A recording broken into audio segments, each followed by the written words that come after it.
नमस्कार, मैं हूं कुमार गजेंद्र। भारत टीवी में आपका स्वागत है। हमारे एक दूसरे social media platform podcast with Kumar Gajendra में भी आपका स्वागत है, जहां आप हमें सुन सकते हैं। देश और कनाडा मतलब भारत और कनाडा के जो संबंध थे वो लगातार सबसे निचले स्तर पर लगातार पहुंचते जा रहे हैं और इन संबंधों के कारण जिस तरीके से कई चीजें निकलकर सामने आ रही हैं वो सचमुच चौंकाने वाली है। खास तौर पे भारतीय पेरेंट्स के लिए जिनके बच्चे या तो पढ़ाई कर रहे हैं या फिर काम धंधे की तलाश में कनाडा सरकार में जाते हैं, कनाडा जाते हैं और वहां पर काम वगैरह करते हैं। देखिए है क्या, इसका खुलासा किसी छोटे मोटे व्यक्ति ने नहीं किया है। कनाडा के जो राजदूत थे संजय वर्मा, उन्होंने इस सारे मामले पर खुलकर बोला है और खास तौर पर इस पूरे मामले पर जो आतंकवादी गठजोड़ जो जस्टिन ट्रूडो और खालिस्तानी आतंकवादियों के बीच में जो गठजोड़ है उसकी पोल खोलकर रख दी है संजय वर्मा ने। राजदूत संजय वर्मा पर आतंकवादी हरदीप सिंह निज्जर की हत्या के बाद से ही लगातार दबाव बनाया जा रहा था और उनको पर्सन ऑफ इंटरेस्ट तक कनाडा सरकार की तरफ से कह दिया गया। इसके बाद संजय वर्मा ने कनाडा छोड़ दिया, या यूं कहें कि सभी राजदूतों को वहां से कनाडा सरकार ने निष्कासित कर दिया था और इसके पलटवार करते हुए भारत के अंदर से भी कनाडा के सभी राजदूतों को निकालकर उन्हें वापस देश भेज दिया गया था।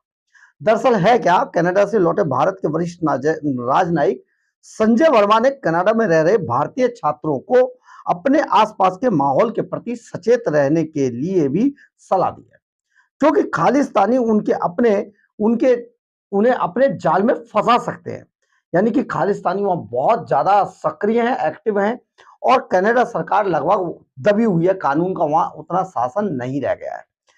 भारत के वरिष्ठ राजनयिक संजय वर्मा ने कनाडा लौटने के बाद जस्टिन ट्रूडो सरकार की पोल खोलकर रख दी है। उन्होंने कहा कि मुट्ठी भर खालिस्तानी मानव तस्करी, जबरन वसूली समेत कई गलत कामों में लिप्त हैं कनाडा के अंदर और उन्हें कनाडाई सरकार का पूरा पूरा समर्थन प्राप्त है।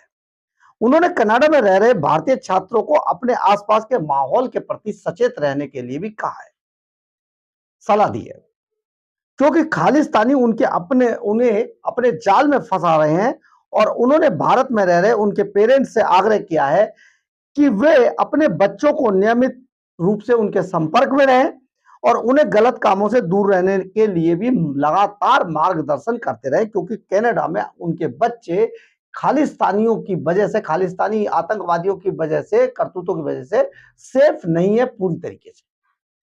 संजय वर्मा ने एक इंटरव्यू में कहा, एक टीवी चैनल को इंटरव्यू देकर कहा, इस समय कनाडा में खालिस्तानी आतंकवादियों और चरमपंथियों से भारतीय समुदाय को बड़ा खतरा है। इसमें छात्र भी शामिल हैं। 2023 तक कनाडा में भारतीय छात्रों की संख्या 3,19,000 तक थी। वर्मा ने कहा कि खालिस्तानियों के लिए भारतीय छात्रों तक पहुंचना बहुत आसान है। वे उनकी कमाई और पैसे की जरूरतों को समझकर पहले उन्हें मदद करते हैं, फिर जब वे उनके झांसे में आ जाते हैं, छात्र जब उनके झांसे में आ जाते हैं तो उन पर अपने साथ मिलकर गलत गतिविधियों में शामिल होने का दबाव बनाते हैं। जैसा कि बीच में भी कई बार आया है कि तिरंगे का अपमान किया गया तो वहां पर बहुत सारे छात्रों को इकट्ठा किया गया।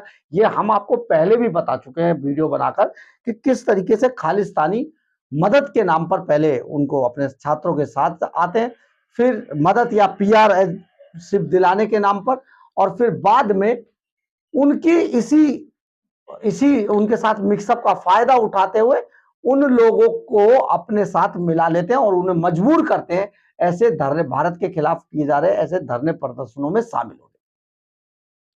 संजय वर्मा ने कहा कि छात्रों को कनाडा में भारतीय राजनयिक भवनों के बाहर विरोध प्रदर्शन करते हुए, भारत विरोधी नारे लगाते हुए तिरंगे का अपमान करने के लिए मजबूर किया जाता है। जब वे उनके झांसे में आ जाते हैं और उनके पास उनकी ऐसी तस्वीरें या वीडियो आ जाती हैं तो फिर शुरू होता है धमकाने का काम, यानी कि ब्लैकमेलिंग। उनसे कहा जाता है कि वे हमारी शरण में आ जाएं और डराया जाता है कि तुमने भारत जाने की कोशिश की तो तुम्हें गिरफ्तार कर लिया जाएगा या दंडित किया जाएगा। इस तरह से छात्रों को फंसाने के कई मामले भी सामने आ चुके हैं। संजय वर्मा के सामने आए तभी वो इतना बड़ा खुलासा कर रहे हैं।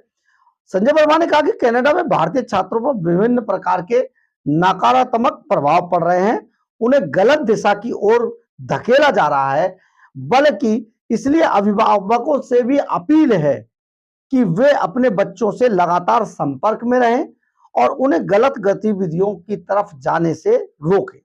अपने बच्चों से बात करते रहें, उनकी परिस्थितियों को समझने का प्रयास भी करते रहें। गौरतलब है कि जो संजय वर्मा है कि कनाडाई सरकार के खिलाफ ये टिप्पणी तब आई है जब हाल ही के दिनों में कनाडा और भारत के कूटनीतिक संबंध सबसे निचले स्तर पर पहुंच गए। खालिस्तानी हरदीप सिंह निज्जर हत्याकांड में कनाडाई सरकार ने भारतीय राजनयिक संजय वर्मा को पर्सन ऑफ इंटरेस्ट कहा था, जिसके बाद भारत ने सभी 6 कनाडाई राजदूतों को निष्कासित कर दिया था हमारे देश से। कनाडा में उच्चायुक्त संजय वर्मा सभी राजदूत वापस बुला लिए गए। भारत ने कनाडा के आरोपों को सिरे से खारिज किया था और कहा कि कनाडा ने निज्जर हत्याकांड से जुड़े ऐसे कोई भी सबूत अब तक नहीं सौंपे हैं जिनसे भारत की संलिप्तता का इस हत्याकांड में पता लगाया जा सके। यानी कि जो कनाडा सरकार है, जस्टिन ट्रूडो सरकार है, वो पूरी तरीके से खालिस्तानी आतंकवादियों के हाथों में खेल रही है। 17 जो सांसद हैं उनका समर्थन है और 17 सांसदों के समर्थन से ट्रूडो सरकार चल रही है, जिसे बचाने के लिए ट्रूडो आज पूरी तरीके से जो खालिस्तानी आतंकवादी हैं उनके हाथ की कठपुतली बन चुके हैं।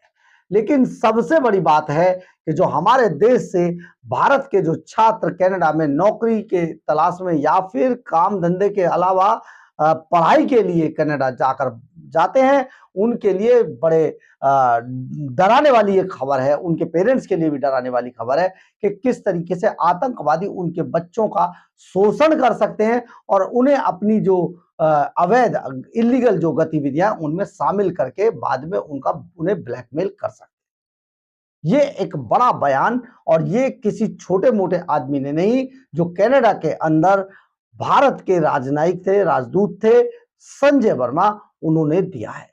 आपको सोचने की जरूरत है, भारत को सोचने की जरूरत है। हालांकि इस पूरे विवाद के अंदर कनाडा घुटनों पर आ गया है और बताया, हमने आपको कल एक वीडियो में बताया था कि बिलियंस ऑफ डॉलर का नुकसान कनाडा सरकार को हो गया है।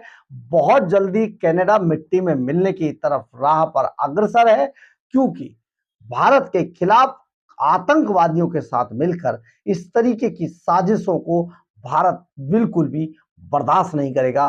खास तौर पे प्रधानमंत्री नरेंद्र मोदी जैसी सशक्त और मजबूत सरकार और मजबूत प्रधानमंत्री तो सचमुच कनाडा को मजबूर कर देंगे मिट्टी में मिलने के लिए। बहरहाल, अगर आपको हमारी खबर अच्छी लगे तो आप इसे लाइक, सब्सक्राइब और शेयर जरूर करें। कमेंट्स बॉक्स में अपनी राय जरूर लिखें, इससे हमें बहुत बहुत बहुत ऊर्जा मिलती है। जय हिंद, जय भारत।